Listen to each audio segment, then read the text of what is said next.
What up, y'all? What up?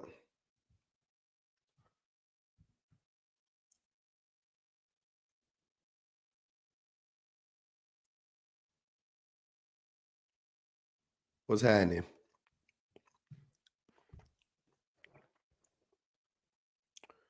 Good afternoon. Good afternoon, man. Welcome. I will definitely moving forward. I will be having y'all get ready to turn on your alerts or whatever you got to do. I'll be posting the live, beforehand or whatever. You know what I'm saying? So I'll schedule it or whatever. I'm gonna go back. I'm gonna go live 3 days a week. So shout out to that. I'm happy. I'm just not doing any more panels. I'm over the panel stuff.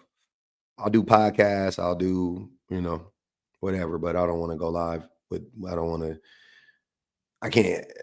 do that over here no more. It's too much. I'm not on TikTok, saying I'm just on YouTube. It's gonna be 3 days a week on the YouTubes for everybody. For everybody that's wondering. That's how we doing it. So yeah, man. What's good with y'all though, man? I missed y'all. We back in this thing. I'm feeling good. I'm feeling good. I'll be on, y'all know I'll be on TikTok all the time fucking around, but not, nothing. I'm just gonna be fucking around.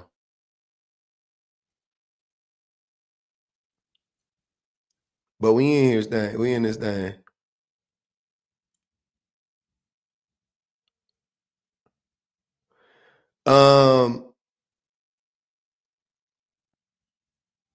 Yeah, let's talk about it, man. I hope everybody's having a good day. I got some interesting stuff I want to talk about. So this is how we doing it, man. First, I want to talk about this story down there in Florida, Broward County. The woman that got, killed by her estranged, husband or ex, her father, and the neighbor. And yeah, I mean, it happened a while ago, but I just heard about it recently. It's pretty crazy. It's crazy. Like this story is crazy. So, but ultimately the point that I want to bring, that we're going to talk about is how the police don't actually protect women at all. Like they just fail at every single turn to protect women. So let's, we're definitely going to get into that.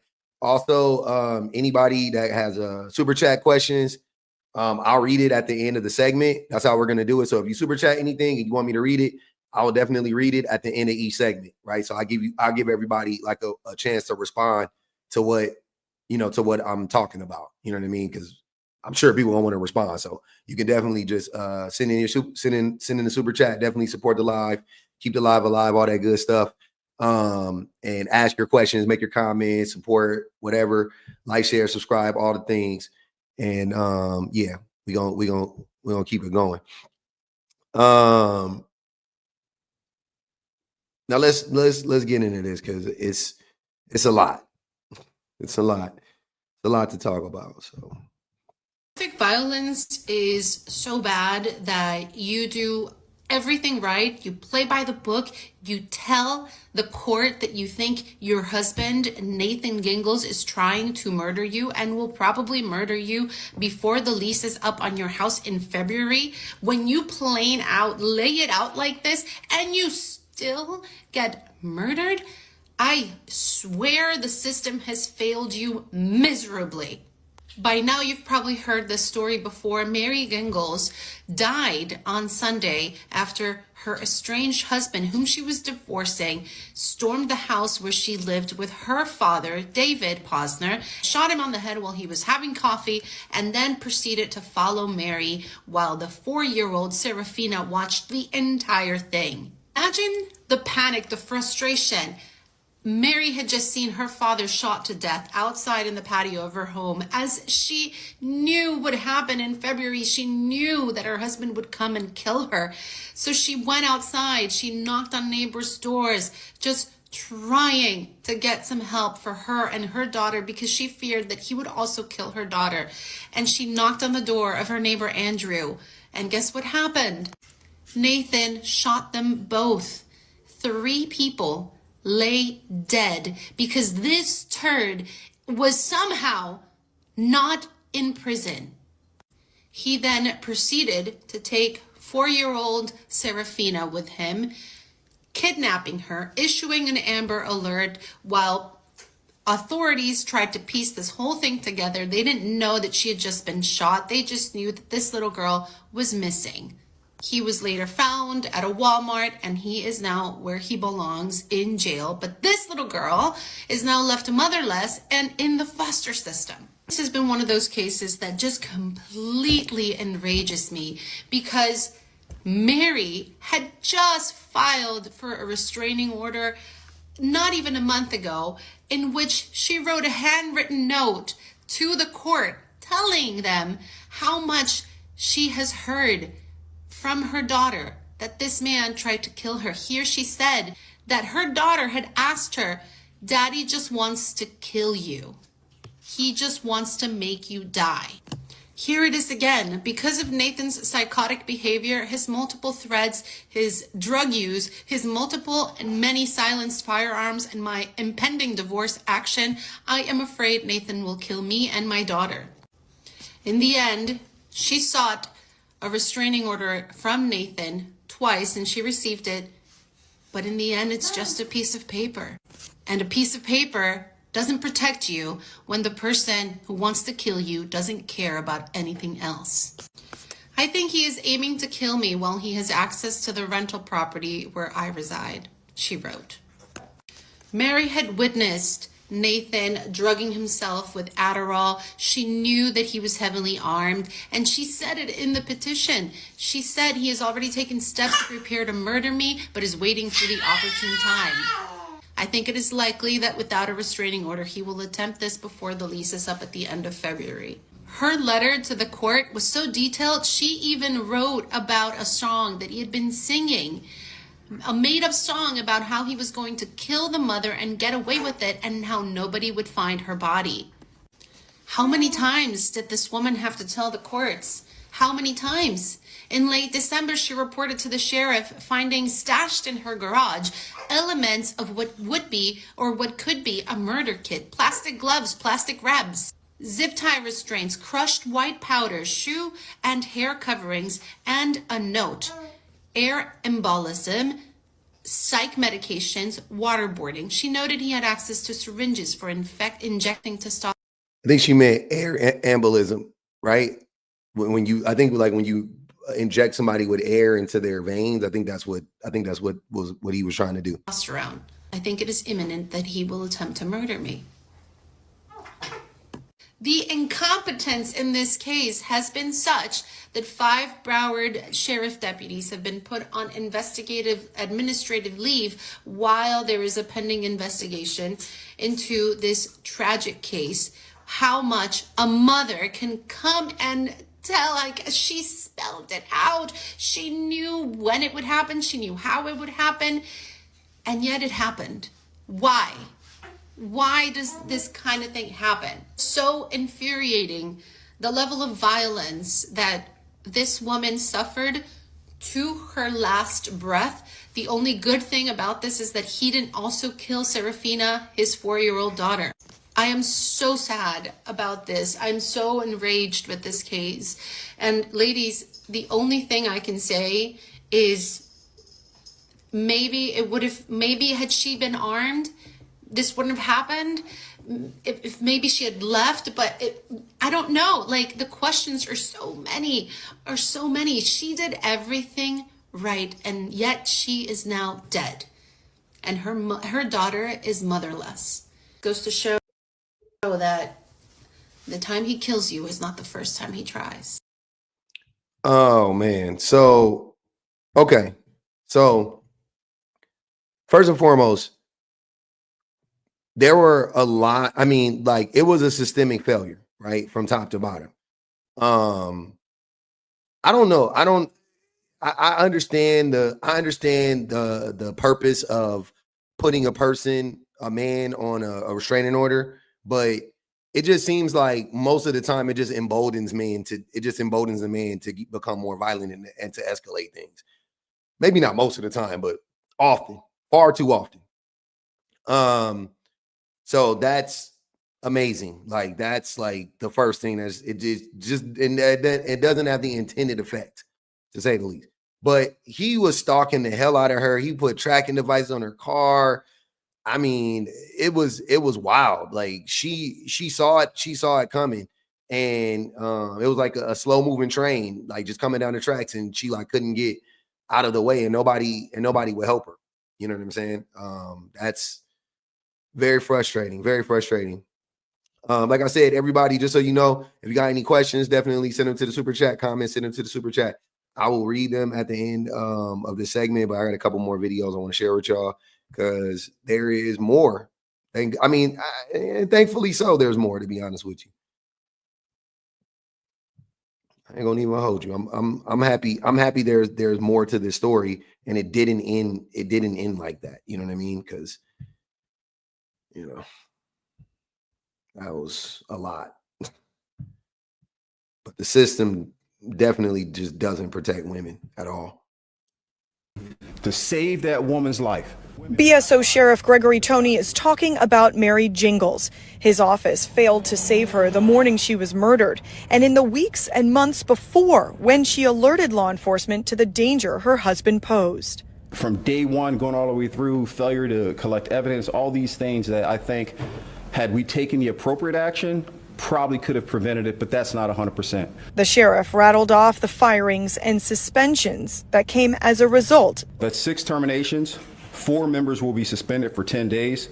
1 member will be suspended for 15 days. In all, 8 deputies lost their jobs. 2 earlier this year, another 6 learned they're giving up their badges today. The terminations came to the deputies who staged blocks away from the murder scene instead of responding to the street where shots were fired. All it takes is one of those deputies to turn around and drive into the scene, and they see an armed suspect walking down the street with a daughter and a woman screaming for her life. Nathan Jingles is charged with murder in the deaths of his wife, Mary Jingles, her father, David Ponzer, and a neighbor, Andrew Farron. We have every opportunity.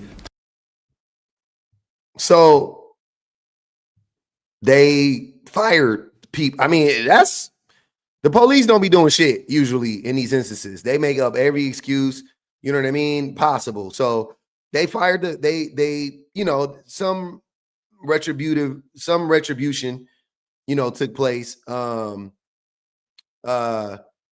course correction took place to some extent. It's a Band-Aid for a bullet wound, no pun intended, but it's a Band-Aid for a bullet wound at this point. It don't, but the police do this all the time, and usually nobody pays a penalty. No, you know what I mean? Like, maybe the guy goes to jail, okay, fine. But like, nobody in the justice system pays any penalty, so, you know what I'm saying? Like, hey, they finally did something. They finally took corrective actions. But there's just like so much like history of this. It's I don't know, man. It's pretty whack. It's pretty wild because so many times the police don't do absolutely anything to protect the women. They just don't do anything. And I don't know I don't know who they're protecting or what they're protecting. But, we hear often about men getting falsely accused of stuff and things of that nature.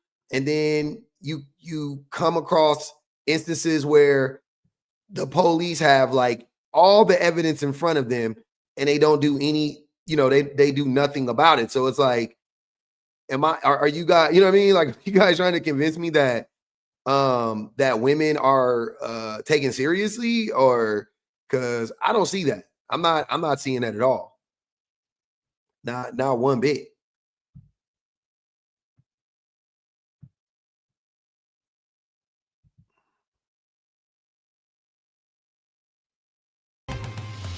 Breaking tonight, a newly released 911 call sheds new light on a double murder that happened Sunday in the parking lot of Best Buy. Authorities say it happened during a custody exchange, and the suspect, 41-year-old Hajir Telezibde, is accused of shooting his ex-wife, 41-year-old Melissa Domingo, and her mom, 79-year-old Elizabeth Domingo. Tonight, your Meredith Anderson has a 911 call made moments after the shooting. She's live in studio now, Meredith.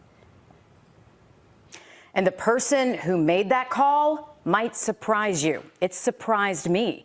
When I pressed play, I thought it might have come from a witness, someone driving by the busy area.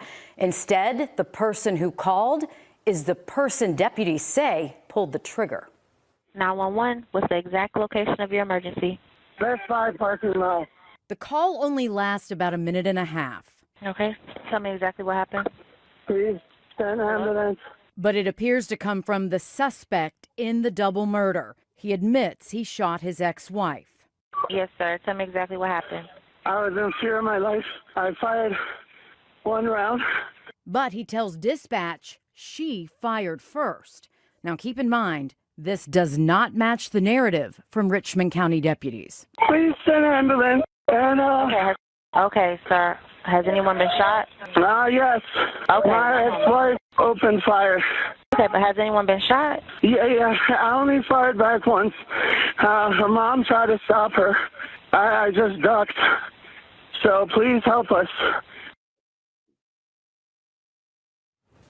Now, something else to keep in mind, deputies had enough probable cause to arrest him for murder, and that could have been difficult had someone fired at him first.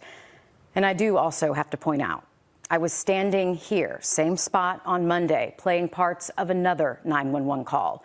This one from Melissa, New Year's Eve, 2021. She called for help after she shot her then husband, claiming self-defense. He obviously survived. Just last month, a judge ruled she was justified. So this is what I'm saying about how the system fails women, right? So you mean to tell me as a judge, you guys, that she can shoot him and you guys go, well, he's abusive, so you were justified in shooting him, but you don't lock him up for abusing her and you don't take away his, custody, like he should never be able to see her or the child again? You know what I'm saying? Like, if you had enough, listen to what I'm saying. If you had enough evidence to not charge her with trying to kill him because of because of the way that he was abusing her, then wouldn't that be enough evidence to take away custody? That's what I'm saying. That's the shit that I'm like, what the fuck? That doesn't make any fucking sense. The courts go out of their way to protect men. They go out of their way to make sure that men remain in the woman's life and maintains access to the woman. They go out of their way to do it.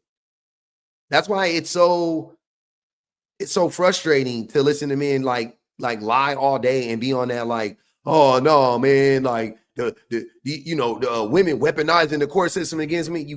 They can't. They can't. Women cannot weaponize the court system against men. They can't. It's not a thing. Like, it's like saying black people can weaponize the court system against white people. How? Like, generally speaking, how could a black person from the same socioeconomic class, roughly as a white person, weaponize that system against a white person? Without class? I mean, maybe if I was like Obama, you know what I mean? Well-connected black, like 1 out of a trillion black men. Okay, maybe I could do it. But like, generally speaking, I have no chance. There's no chance. What are you talking about? What's happening? And men are so abusive, and the system is just like, oh well, like, we're still gonna give you access to these children. You guys are still gonna women, oh, we're so sorry, but you're still gonna have to show up and talk to this man and meet with this man. Like, I just saw something. I wish I had the video, but this woman was talking about how she recently got her custody exchange, or like whatever you want to call it, like the drop off pickup or whatever, to happen at school. So, and the dad didn't want that. Like, he was fighting against it. And I'm like, why would you fight against it? Like, who cares where you pick the kid up? You know what I'm saying? But because he wanted to have to see her. He wanted her to have to see him. You know what I mean? So that's pretty freaking remarkable. Shout out to Wasabi. Appreciate you, Wasabi. Wasabi with the super chat. She said, what do you say to the folks who say, well, the women go back to the abuser anyway? I feel guilty that it took me so long to leave. This is what I say to that. This is what I say to that. I'll tell you exactly what I say to that. I just watched a video talking about the statistics of how many children end up with an abusive parent in custody cases, and it made me realize that my custody case really was an absolute anomaly. I consulted with at least 10 different attorneys over the course of a year, explaining my situation to them of domestic violence and child abuse, and I was repeatedly told that child abuse was nearly impossible to prove in court, and I was better off mediating with him than I was taking him to litigation. Eventually, I found a lawyer that was willing to take on my case and was actually confident in the fact that I had a case in the first place. And so when we filed for the domestic violence protection order, I had actually filed the protection order just for myself. I did not request that the children be included on the protection order, but once I submitted it to the court actually returned it to me with the children included and said he's not allowed to have contact with me or either of the children, and the children were in my sole custody. This was going from like a 50-50 custody arrangement. When I originally filed for the modification of our parenting plan, I did not file for full custody. I had submitted my initial modification that they go to his house every other weekend instead of the 50-50 arrangement that we had, and they're with me the remainder of the time. Over the course of the court case, as they did investigation and more evidence came to light and things like that, it had actually changed from being the request of every other weekend to a request where they only have supervised visits for a set amount of time, and there were stipulations. And then ultimately, by the end of the custody case, it had changed so drastically to where I have 100% full custody. He has no contact with the children. He is not to have any contact with the children unless he follows a very specific set of guidelines, and if he does that, then he gets supervised visitation with them. And even with getting supervised visitation, he has to go back to court and he would have to request a modification to the parenting plan, which I can object to if he were to ever want any more custody of them other than supervised visitation, which is only 2 hours every other week. I just want to. That is what those other people should have done. But the reason why I said the reason why I'm saying like this is my response, because if in most cases, if you try to leave, like, and you have children or anything like that, like, you are putting your children at risk and you're putting yourself at risk, right? Like, if you try to leave a man that's abusive, that's when that's when it's extremely dangerous for a woman. So I don't blame any woman for going back to an abuser. You know what I mean? Like, there's nothing I could think of. And also just the mind of a badder woman or a badder person, is different. You know what I'm saying? Their mind isn't healthy at that time. So they're bound to make mistakes and irrational decisions, even if they actually, because basically what I'm saying is, like, even if you actually could get away cleanly, maybe you don't think you can. You know what I'm saying? Like, maybe you feel like you really love them. Maybe whatever fairy tale, whatever lie, whatever, you know what I mean? Like, you've been being gaslit for years, months, whatever. Like, I totally understand that. That's wild. Like, to try to like shame those people. Statistically, children are more likely to be placed in the custody of an abusive parent. Children are more likely to be placed with their fathers. It is actually very uncommon for courts to remove custody 100% from a father. 72% of abusive fathers who seek custody are awarded custody. The statistics are heavily in the favor of abusive fathers. This is why so many women will not seek custody arrangements with their abuser or stay in abusive relationships, because the statistics are extremely in the father's favor. If a father seeks custody, he is more likely to be granted custody than to have the children removed from his care. The reason why children are fatherless is because fathers choose to abuse their children or they choose to abandon their children. The reason why my children's father is not in their life is not the court's fault. It's his fault for 1, abusing them, for 2, abusing me, and for 3, abandoning them. It is nobody's fault but his own. Exactly. That's exactly why. That's it right there. A lot of women stay to protect the children, and they stay to protect themselves. I know it seems crazy to some people that don't understand, but yeah, I totally understand it. I get it. I would tell the people who saying that to anybody that is, staying back with their abuser, to shut the fuck up. And also I would tell them that they're a part of the problem. And they're probably they themselves are more than likely an abuser, right? Like that's what I would say. I'll be like, oh yeah, you're probably an abuser, right? Anybody else? If you guys got any statements or questions you got for that, I'm about to move on to the next one. Definitely drop a super chat. I will read it, and we definitely can discuss it. But if not, I'm about to move on because I have so many things to talk about. So many things.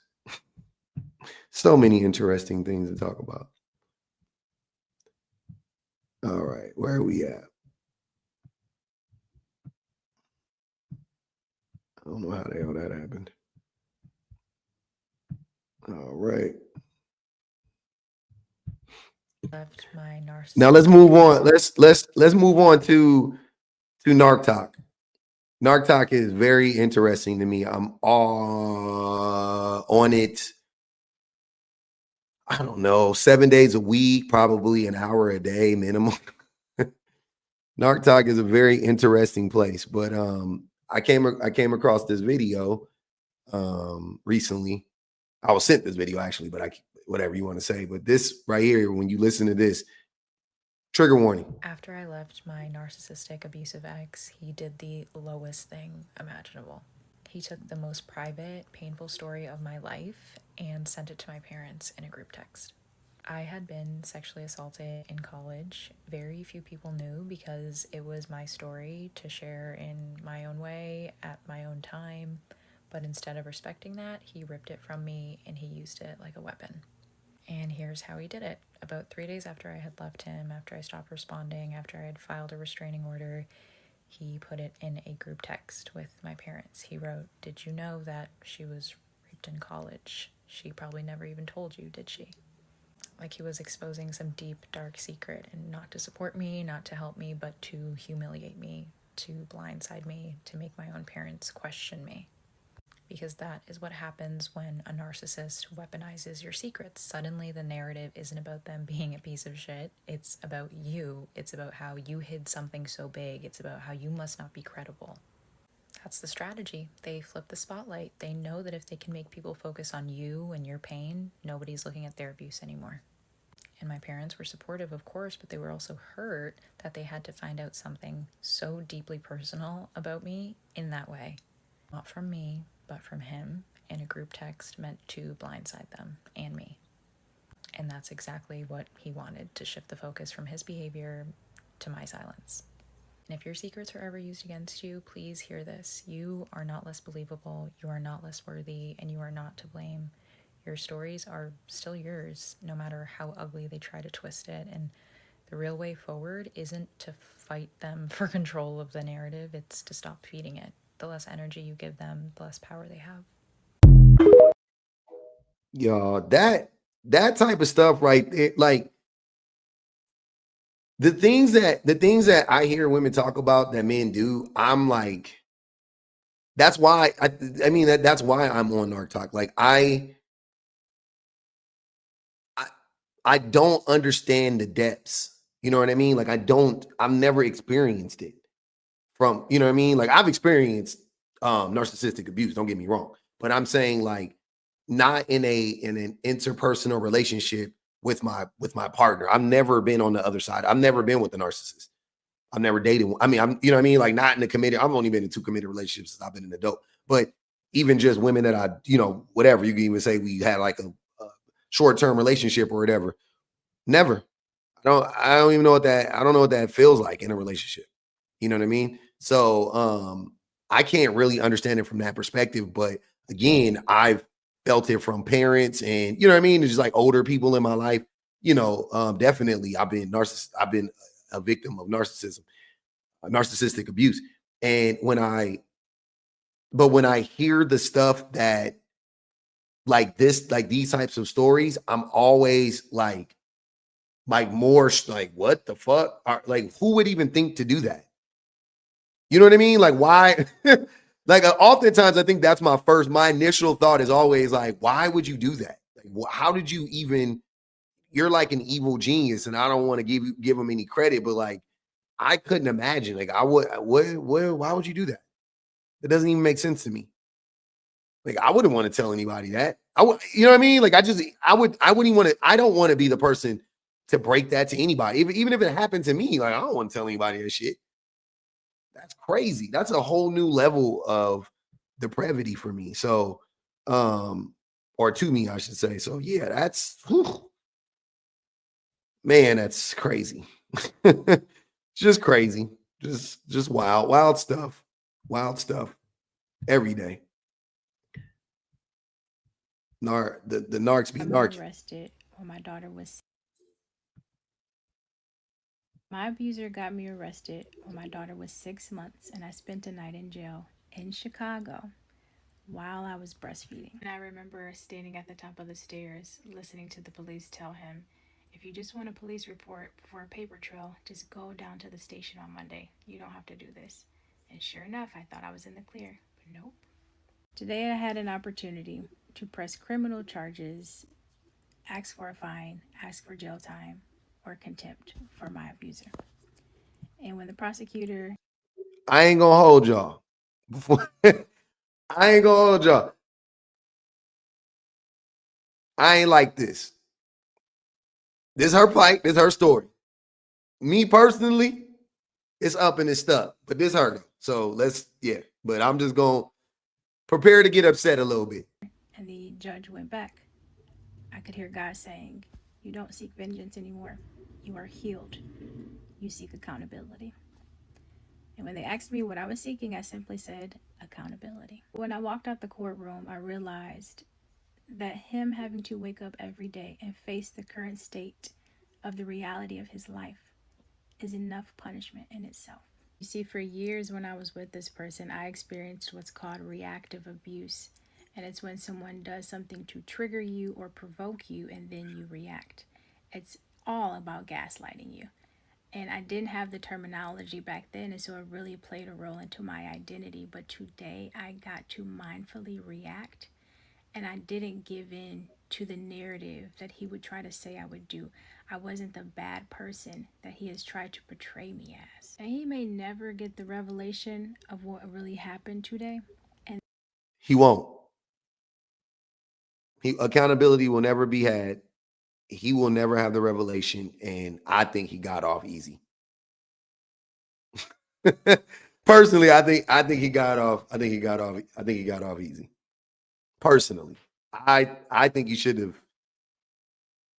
I think she should have did a little. I think she should have did a little razzle dazzle to him. That's all I'm saying. I didn't like that. I don't like that. I don't like that. When people don't take accountability, then you got to make them take responsibility. You know what I'm saying? If they're not going to take, if they not going to take accountability, then you got to make them take a responsibility, because also that protects other people moving forward. Because I feel like once people like if people like them get off, they get more emboldened. You know what I'm saying? So you to protect the community, you gotta punish them. I just feel like you have those people only understand like negative repercussions. You know what I mean? It's not like one day they're gonna wake up and have a revelation and be like, you know what? I done missed all this time with my kids. Like, they don't give a fuck. They're narcissists. They don't care. It's never gonna happen. It's never gonna happen. So if you have the chance to, make them take responsibility for something, seize it, grasp it, choke that motherfucker up by his collar. Don't wait. That's crazy. Hell no. Narcs will always find a way to play victim. Absolutely. Every single time. Don't do that. That's crazy. Absolutely not. It will never show up. It will never pop up, y'all. Every chance I get to punish the nigga, I'm cracking that whip. I don't give a fuck. I ain't walking away from shit. Especially like, that's not even vengeance. You know what I'm saying? That's not vengeance. I don't consider that vengeance. That's justice. And there's a fine line between justice and vengeance. But nobody would have considered that vengeance. That was justice. Vengeance implies vindictiveness. Like you were being vindictive. I don't think you could do it with his best interest at heart. You know what I'm saying? Like you could do it on some like, he needs to be punished so that he can see the error in his ways. You know what I mean? Like you could even do it with that. It ain't even got to be on some like, I'm gonna teach him a lesson. Like it don't even got to be like that. It could be like, no, he needs this lesson because it's gonna actually help him in the future. You can do that.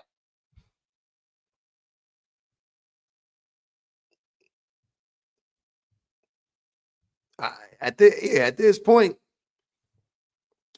that's wicked work though. That's wicked work. I'm definitely going after that. Going after that, man. Oh man. So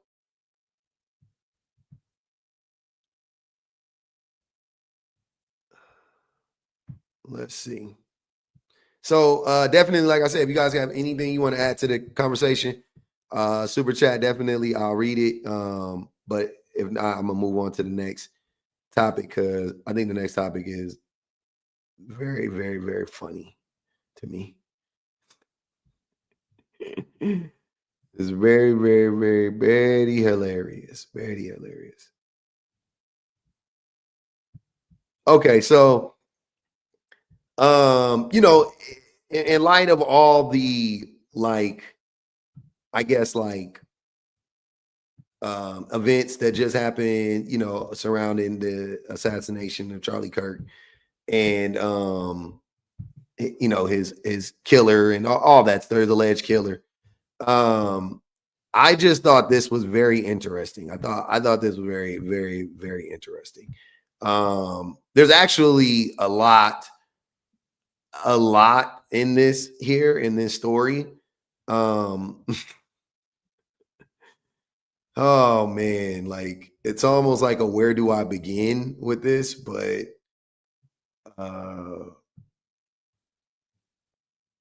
yeah, let's start here. Forget it.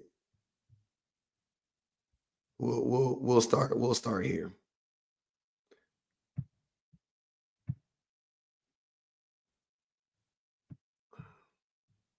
All right.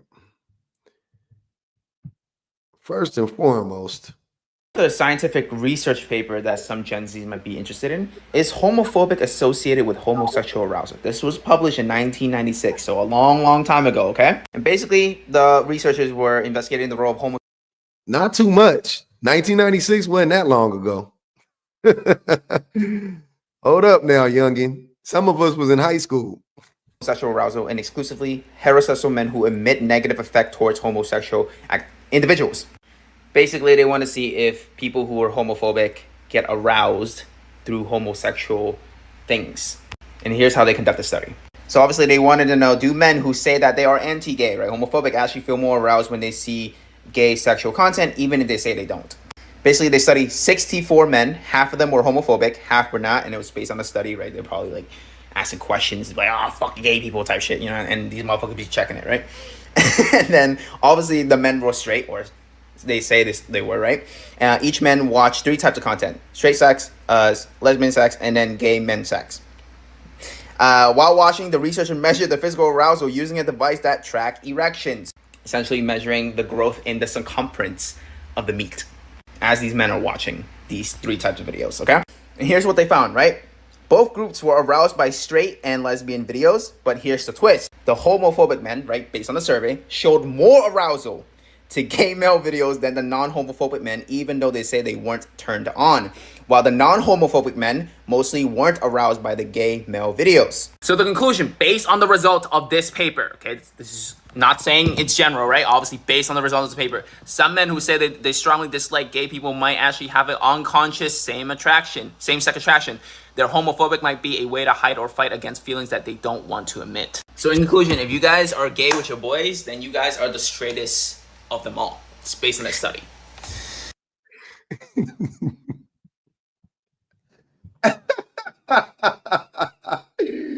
But look, hold on now. Hold up. Because look, man, I don't think we needed a study for it, right? And the study is old and it's probably unethical now to do this same study. We probably wouldn't be able to do this study in 2025. I hear that completely. But for whatever it's worth, I do think it's interesting. I just think it's interesting. That's all I'm saying. That's all I'm saying. I just think it's interesting that the people that like go the hardest against, the LGBTQIA community are also the people that are most attracted to said community. I do find that to be very funny and very poetic even. Yeah, but it makes sense. Because this is the thing, and you guys, if you've been in my lives, you guys have seen it a million times. Dudes call me gay all the time. I always get accused of being gay, right? Now, I think it's hilarious because the person that's closest to me, like the woman that's closest to me, she thinks I'm like hyper masculine. She's like, yeah, you're like super extremely masculine because she sees me every day. But for when I come online and I'm just having I'm talking to you people, you nice people, and I'm considered gay for having conversations around gender and not sticking up for the patriarchy. I'm getting called gay, right? And I always tell them, I'm not offended by that. That doesn't offend me at all. You call me a woman doesn't offend me because I don't think that women are dumb or stupid or emotional or irrational. I think that they are the complete opposite of those things in general. You know what I mean? So if you call me that, I'm gonna take that with you people. I'm gonna say you fine people, but I think that I'm not, I don't take that. That's not ever gonna be that's never gonna be a slight to me. You know what I mean? And then when they try to be oh, you're gay, and then I tell them, I'm like, yeah, if I were gay, I would be the gayest gay person I would be the most openly gay person, I would be gay. I'm not saying I would change. I don't know, whatever. I'm just saying I would have no problem with being I'm gay, that, who cares? You know what I mean? It's not serious to me. It means nothing. Is how I identify sexually. Fine. But the men who think that being called a woman is the worst thing on the planet, or being called feminine is the worst thing on the planet, and they're extremely homophobic and they're extremely transphobic. Yeah, man. Yeah, it's you. You're the guy. I'm sorry to tell you, buddy, you're the guy. You're the guy. And more evidence of this. This is interesting. So this is a map of hold on, let me load up all 3 of these maps so we can see them. So this is a map of it says search popularity by metro area for the top 10 most popular transgender porn keywords, right? So femcel, or what was it? Femboy, sorry, that's the word, right? So Femboy, and you can see, so I'm in Cali, Southern California. I'm right there up against the blue, right there, Southern California up against the coast, right there. That's where I'm at, right? And we are very liberal right there. We are extremely liberal. I grew up in Long Beach, California. We have a humongous gay pride parade that has been going on since I can remember, 40 years probably or so, somewhere around there. There's literally a place in my city called Gaytopia. You know what I mean? Like I went to gay bars with my friends and with my coworkers that I work. Like we are like really liberal, like very, very liberal when it comes there, very progressive, right? As people would say. So that makes sense. Inland right there where it's like lighter pink, that is called the Inland Empire. And that is where that's what you would call like, that's like the country part of California. I'm not even joking. Like that's where the farms are. You know what I'm saying? It's really hot. It's dry. It's a lot of open land, extremely red area that looks like Nevada, things of that nature, stuff like that, right? You go down here, it's in Texas. It's in these very rural red states, Florida, Georgia, not where the black folks are, but in Georgia. Looks like North Carolina, South Carolina, Virginia, West Virginia. These are the Ohio, Kentucky. That looks like my map is small here. That looks like Oklahoma, Nebraska right there. Yeah. So it makes sense, right? Isn't that interesting? Those are the people that are like, keep our bathrooms separated and you know what I mean? Like in California, where I grew up, we don't give a fuck. Unisex bathrooms. You know what I'm saying? Like, yeah, I've been to bathrooms that had like transgender people on the outside, like as like a joke. It was like but it was like for everybody or whatever. Like, we don't give a fuck. That shit don't mean nothing to us. You know what I'm saying? Like it's ridiculous. It's ridiculous, man. I think it's hilarious. That people, like are this turned, you know what I mean? Like people are very turned off and very very performative. And if you are loud and proud about being against people that are loud and proud, then you are probably wishing you were able to be loud and proud. That's what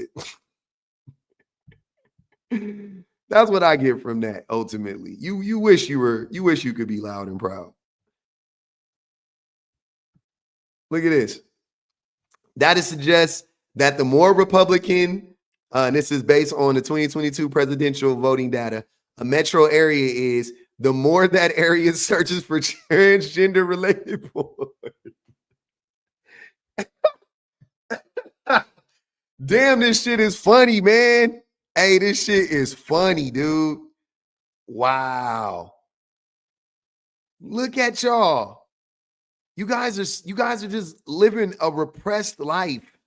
And I would feel bad for you, but I can't because I don't like you. So up here it says she-male searches. Like if you search the word she-male, look at that. Look how bright red it gets. Over to the right. No disrespect, but tranny searches, it says right here. So you search the word tranny. Look how red it gets. Femboy searches. Look how red it gets. Look at that. Look at that. Isn't that amazing? Isn't that amazing how red it gets? Who would have thought all that hate? It's just repressed feelings. I think we all thought that, by the way. I don't. I think we've always known that that's what it was and that's what it is. Right? It's just sad. It's just sad, dude. Damn, this shit is funny. Oh man, that's hilarious to me. And so with all the stuff, like I said, happening with like Charlie Kirk and his what would be assassinator, he allegedly is in a relationship or was in a relationship with a femboy. And now seeing all of that information, it makes a hell of a lot of sense to me now. It really does.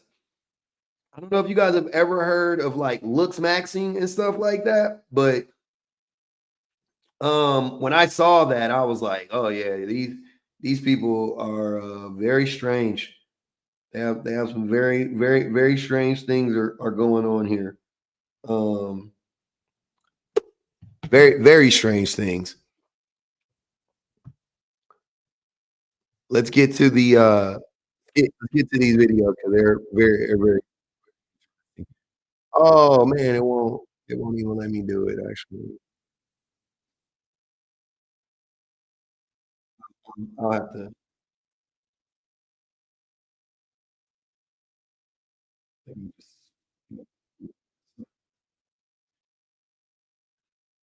definitely you guys like the live if you haven't already, or keep liking the live, tap it, please. Um, share it, all that good stuff. Do all the things. Definitely support the live, super chats, all that. We gotta keep the live. And yeah, um, we'll keep this thing rolling as soon as I get my videos. Ain't no way I'm about to sit here and take 10 minutes to record all this stuff.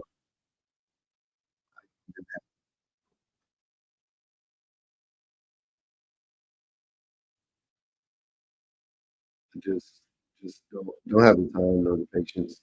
Do that.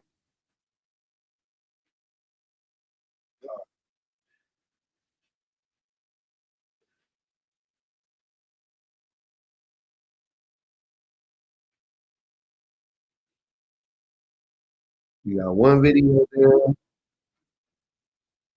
I already had these. I'm unprofessional.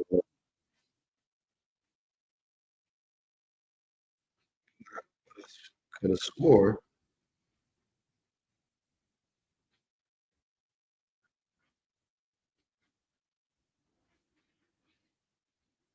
Okay. Now we got it all lined up. Go to my profile. Let me go to my favorites. All right. So this is interesting. This is very, very, very interesting to me. All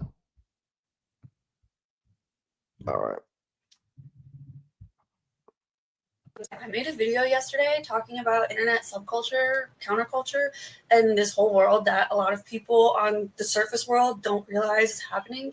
And it's like got way more views than I anticipated. And I didn't realize how many of you guys don't know this. So you need to Google.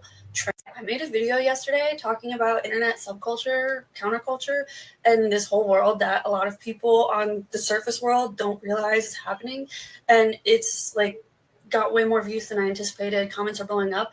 And I didn't realize how many of you guys don't know this. So you need to Google trans maxers and looksmaxxers in the incel community, because you guys keep trying to make it like a left issue or a right issue. These people are living outside of society in their own world. Like you don't realize how many trans maxers are not the same as transgender.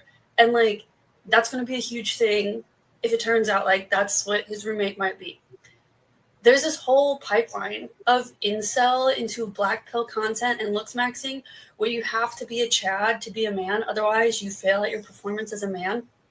And you'll see like guys will literally get insane surgeries and like it's insane body dysmorphia. Like they get surgery on their jaw, they get the hunter eyes. They literally like take calculators and measuring tools to measure their canthal tilts. Like, it's insane. And then if they fail at being a chat, then one of their options is to trans into either androgynous or more feminine character or a full-on woman. And that's where they find freedom. There's a whole document about it. Like, they have like a whole fucking manifesto and rule book about it online. Like, it's an insane space. But it doesn't follow like left or right politics at all. These are rejects from society who live on the internet.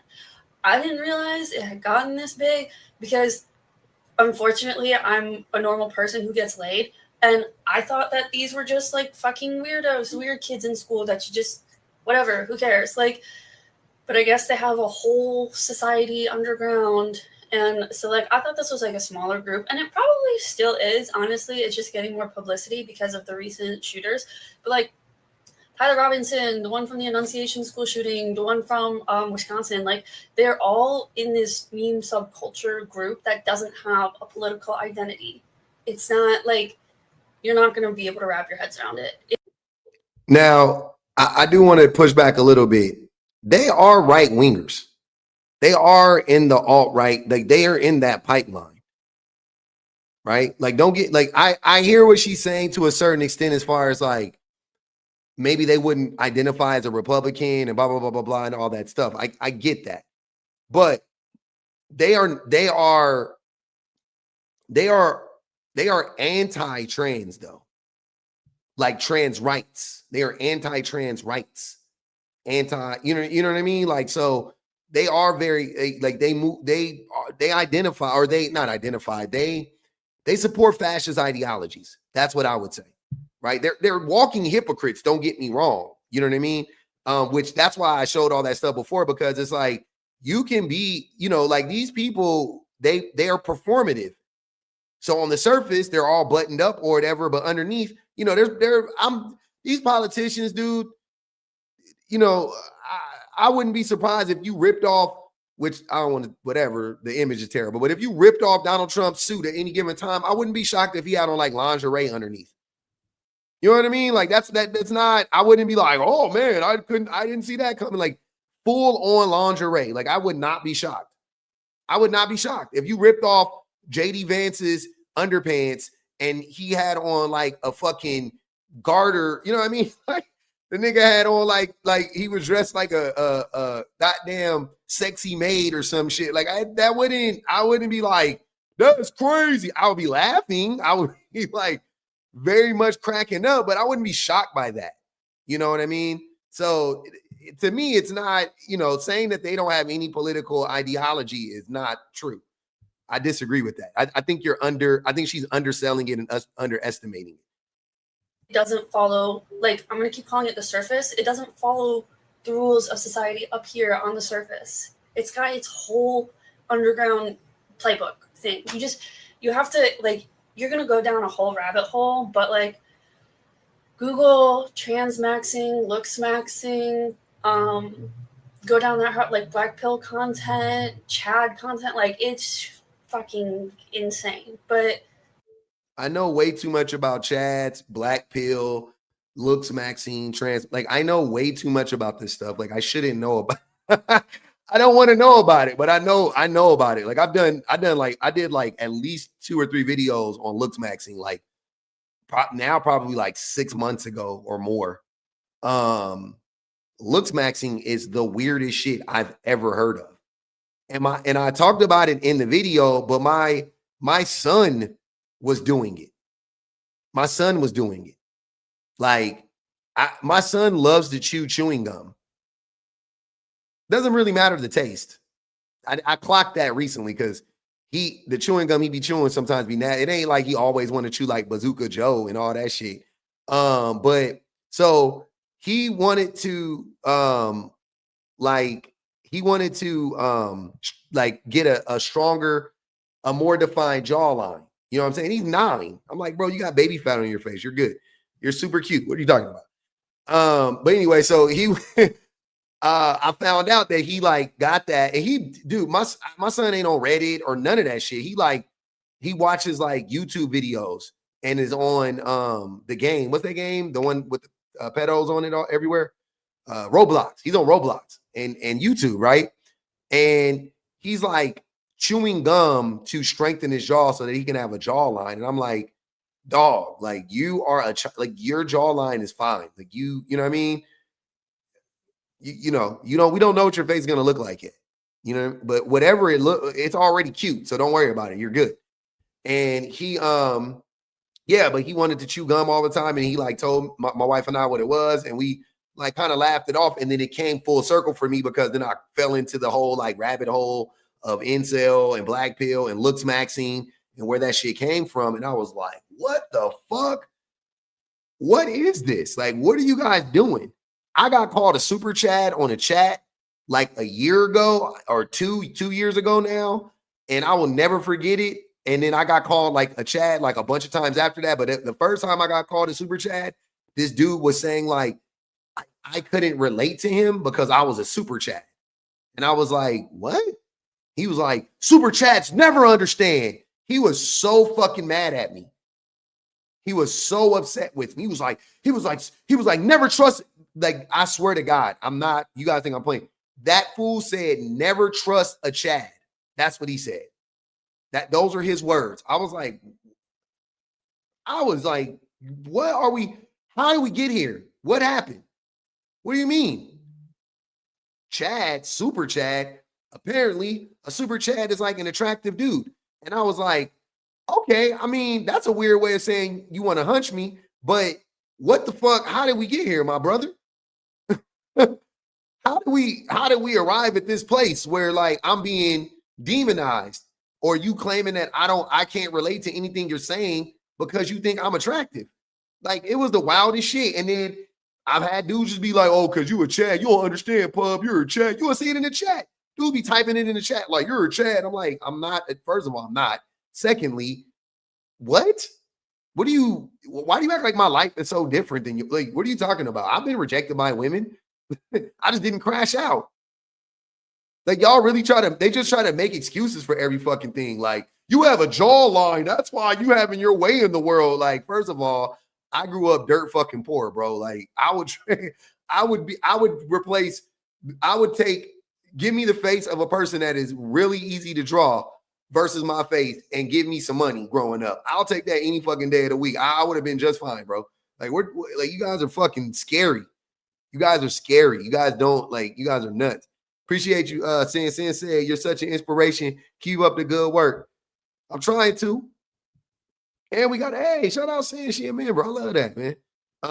Anyways, let's get back to this weirdness. Like, that's likely what you're dealing with here, and it's growing with Gen Alpha. Like, it's wild, but you guys need to go research that because a lot of you have, like, you know nothing about this, and you keep trying to say, he's a Groyber, he's a Nick Fuentes fan, so you can make it, like, a left or right issue, and, like, I don't even think he's that. I don't like that. This lady, by the way, she said in another video that I watched of her, she said that she got accused of being called racist, and that told me everything that I needed. She's on the right, I think, from what I can tell. I think she's on the right. Anyways, you're looking at it from a way far away. You're looking at it from a way far away. You're looking at it from a way far away. You're looking at it from a way far away. You're looking at it from a way far. What happened, bro? If the shooter turns out to have a feminine boyfriend, that strengthens the Groyper speculations. They are obsessed with femboys. Oh man, the chronically online wokeness is paying off. There exists a subsection of incels who are so celibate and hateful and fearful of women that they groom other incels into feminizing themselves for the sake of the cause. They call themselves operators and cosplay as characters like Ghost from Call of Duty and other very, very militarized characters in gear just to take that gear off and then being all ooh or oh whoa, hey, look at that. To be more specific, because I know a lot of you are actually looking for information, they wear military cosplays, but underneath those cosplays are like lingerie and knee-high socks. What did I say? That's what I'm saying. I wouldn't be shocked. I wouldn't be shocked if at any point in time you were just like, you just caught like what's his name? What's the dude with the eye patch? The politician with the eye patch. Like if you caught that fool like in an elevator and was like, strip. Like, what do you think he got on under there, man? I would not be shocked if he had on like a thong, like a lacy thong. Like, this shit is crazy. There's even a subsection of Femcel who does the same thing, and the groypers hate them. People are just now finding out that there exists a whole subsection of alt-right that genuinely views MAGA, the Make America Great Again movement, as liberal. And you're not even in the pipeline yet. You're looking at it from a way far away. I'm not in it, brother. You're right. No truer words have been spoken, then you're not even in the pipeline. I'm definitely not in the pipeline. I'm definitely just observing it. And that's where I want to remain. Just an observer, y'all. Groypers are obsessed with femboys because of the Greco-Romans. You know, when Elon Musk did the Roman salute, he's a groyper. I'm so excited that I can say things like that and y'all don't immediately just go, wait, what? Groypers are obsessed with femboys because of the Greco-Romans. You know, when Elon Musk did the Roman salute, he's a groyper. I'm so excited that I can.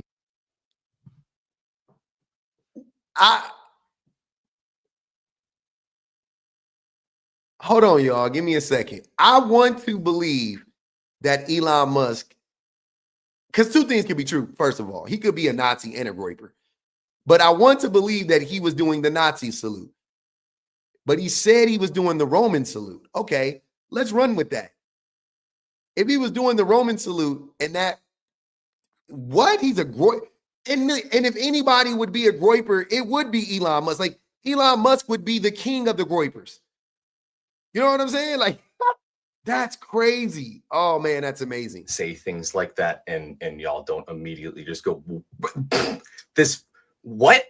Even though most of you are, you're still listening. You're still here with me right now. And that warms my chronically online heart. Nick Fuentes, the king of the groypers, dated a cat boy. They are literally the jokers of the alt-right. Literally. You know, the Clown World, Honkler, Pepe the Frog, Honk Honk, that was them. The obsession with the first Joker movie, literally just causing anarchy. Hey, guess who that was?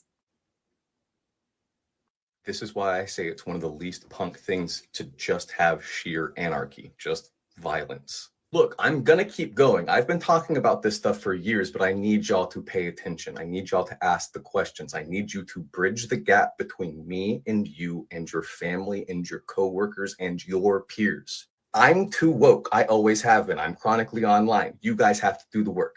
I will explain it. You have to convey it so we can normalize and talk about these kinds of conversations we should have been talking about up until now. Groypers are...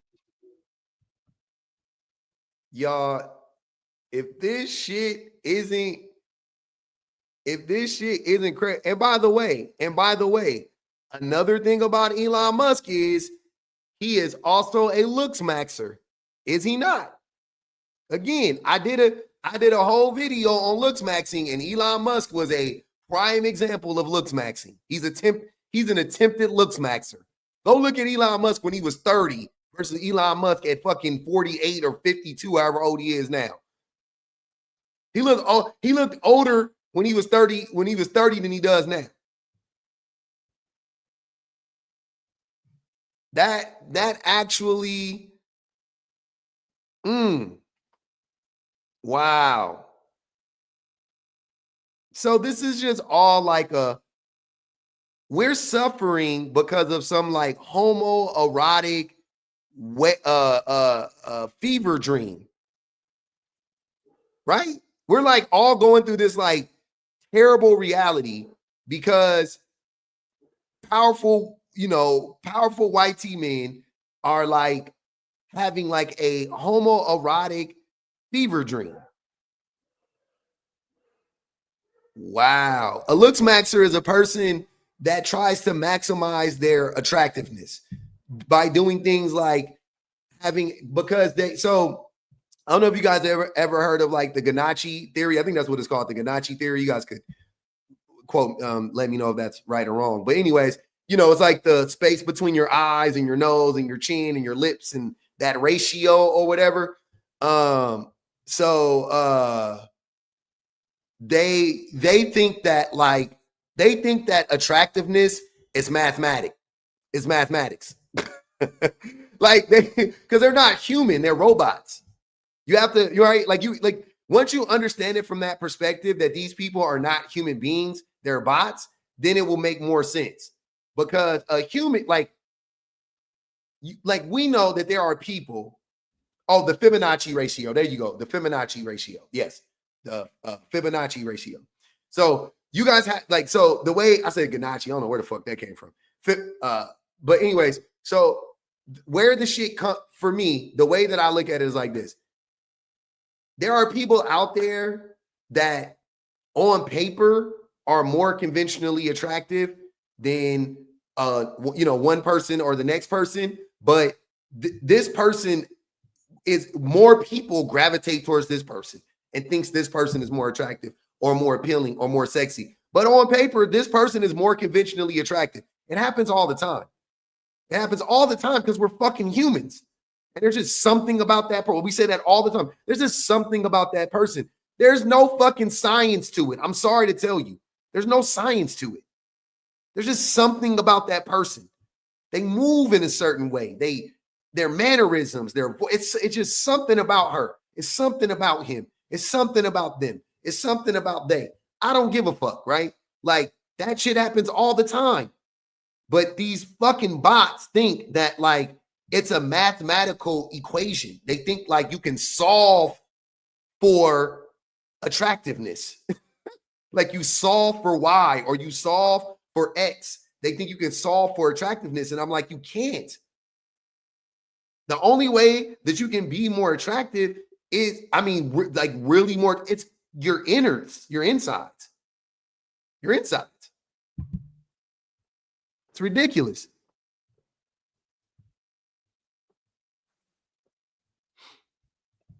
It's ridiculous.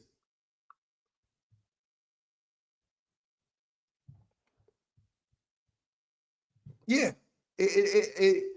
And listening to these dudes fucking bitch and moan and whine because they are so misogynistic.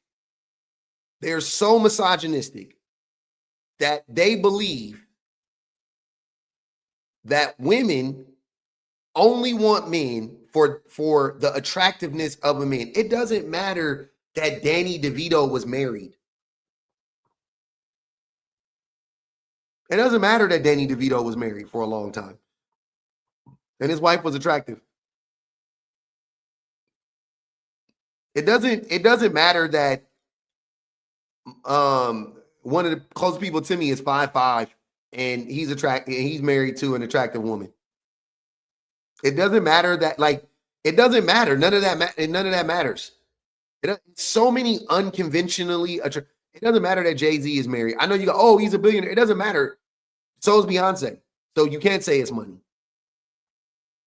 If you think Jay-Z is paying all of Beyonce's bills, you're stupid. He's not.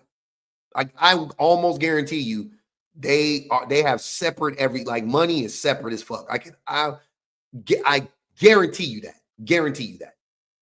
She pays for all of her shit. He pays for all of his shit. Maybe they split the house. I don't fucking know. Maybe he pays for it. I don't fucking care. Right? It's probably done in some like organization or something, like some trust or some shit like that. The house. But like their personal things, she's not spending Jay-Z's money. Jay-Z's not spending her money. They're spending their money. She didn't marry Jay-Z for his money. You're not, that's fucking crazy. That's not, you're dumb if you think that. You're stupid. But she damn sure didn't marry Jay-Z for his looks. Right? Damn sure didn't marry Jay-Z for his looks. Jay-Z, yeah, definitely not. Definitely not.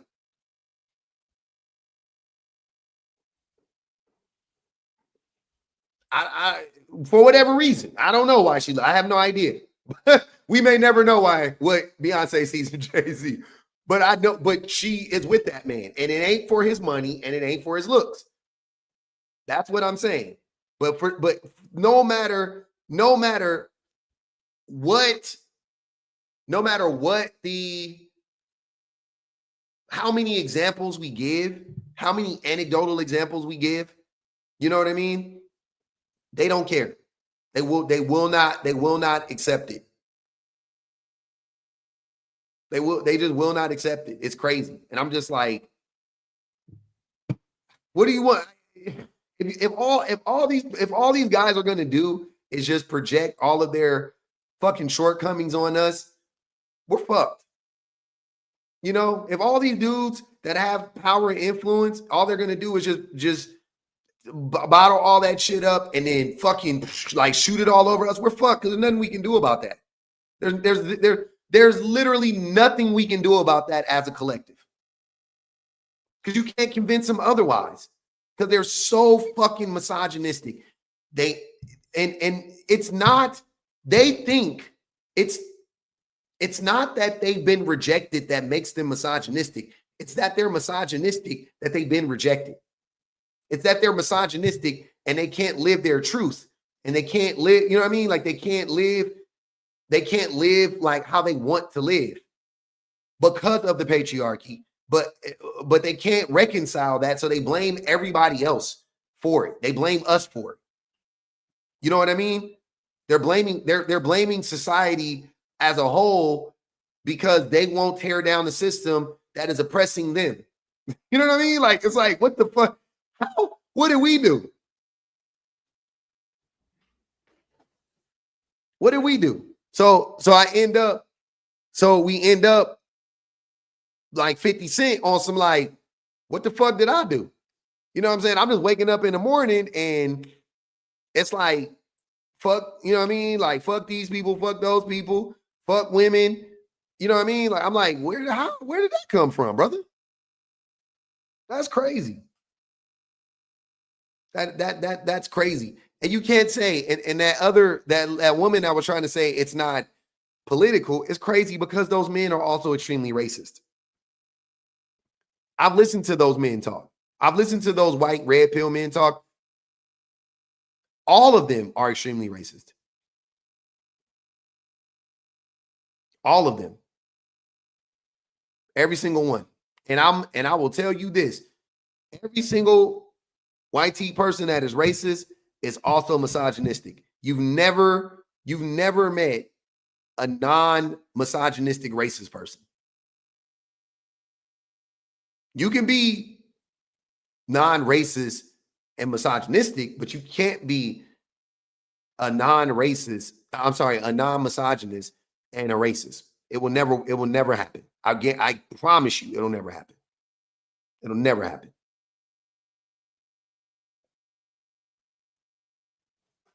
Right? Interesting stuff to say the least, though, y'all. Hey, so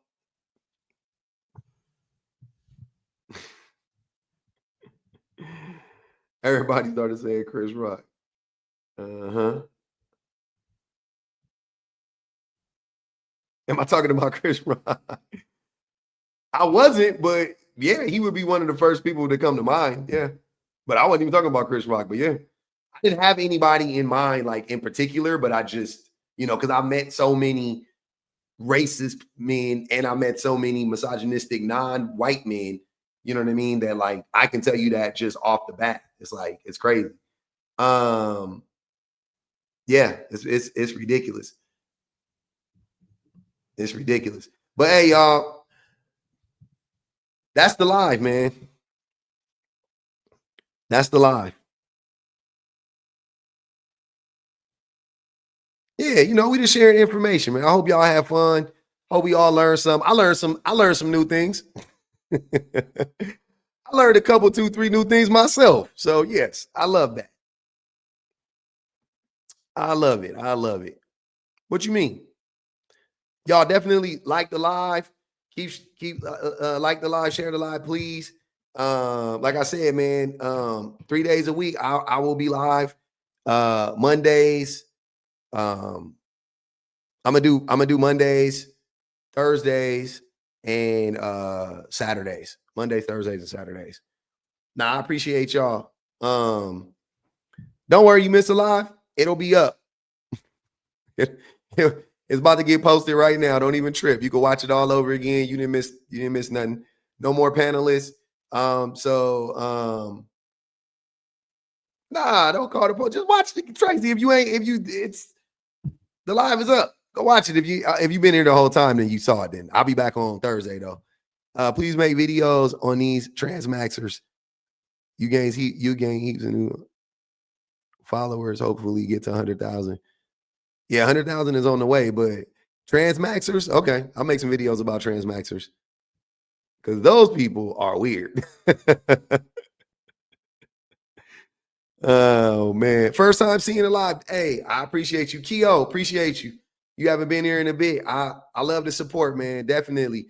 Let's keep the live alive. Definitely. The super chats help to keep the live alive. Sharing the live, liking the live, all that stuff. I need all of that, man. We gotta push the live. We gotta grow and keep expanding. But yeah, today was kind of impromptu as well. So I got a lot more stuff.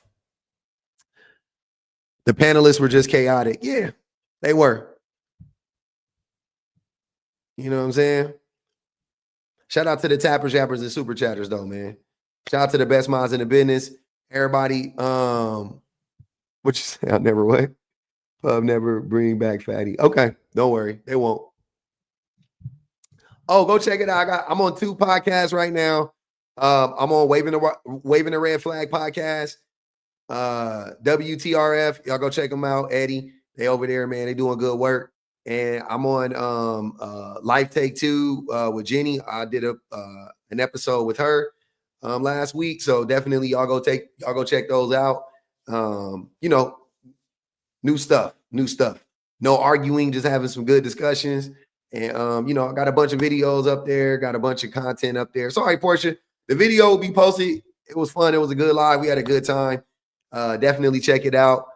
That bits, I appreciate the support. Thank you so much. Oh, Biku, you just jumped in too. Yeah, man. Don't even trip. And I'm gonna have so just so you guys know, like, so we be all clear the format of the show since I got enough of y'all in here.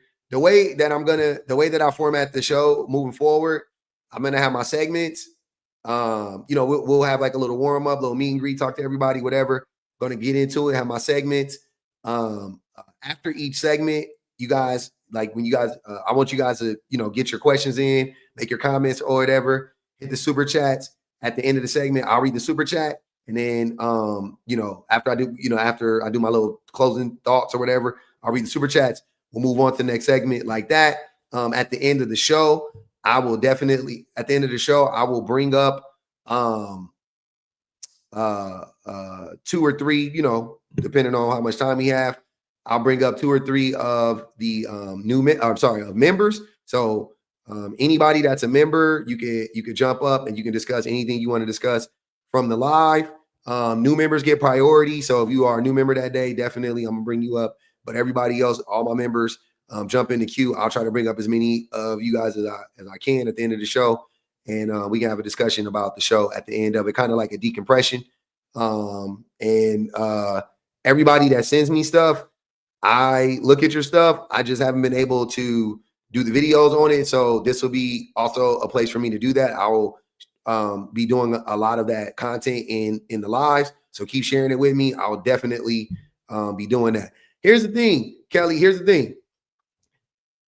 I am with Kelly, right? The panelist stuff, arguing with those dudes face to face, very annoying. It gets very annoying. I turn toxic. They get toxic. It is what it is, right? So, and getting gaslit like over a sustained period of time is bad for my brain. So I'm kind of doing this for my own mental health. But at the same exact time, if I want to keep, like I always say jokingly but seriously, if we want to keep the live alive, we definitely need a lot of participation because I can't, you know what I'm saying? Like it has to make sense for me to do the lives. You know what I mean? Like I want to do the lives. That's why I'm doing them now. I'm really, you know what I'm saying? Like I'm trying to do them. I'm trying to, that's why I have it in this way where it's structured and it's more, you know, continuity. That way I could end it and get on because I just have a lot of shit. It's just I just do a lot of shit. So like we all do. You know what I'm saying? So, but yeah, so sharing it and liking it and participating and commenting and all of that stuff, all of that, y'all. Subscribing, all of that. I love that. You guys are great. Y'all the best. Like, I can't, you guys don't even know. I appreciate you guys so much. You know, I tried to tell you guys, but I want to show you more. So that's why I'm doing these lives, because I know that the lives are I think the lives are like very I think the lives can be productive, right? So having these conversations like this, and then we can just get into some more stuff too, more interesting stuff, you know. So yeah, I love it. I love it. I love it. I love it. I appreciate it. Oh, don't worry. I got you, Akiko. Sorry. Don't worry. I said Akiko. I don't know why I said that. But all right, I will be on there.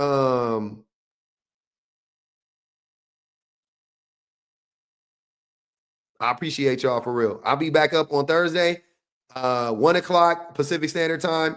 Y'all will see the alert for it. So set the reminder. I'll post it probably later today or tomorrow. It'll be up there. One love, one thug, man. I'll see y'all later.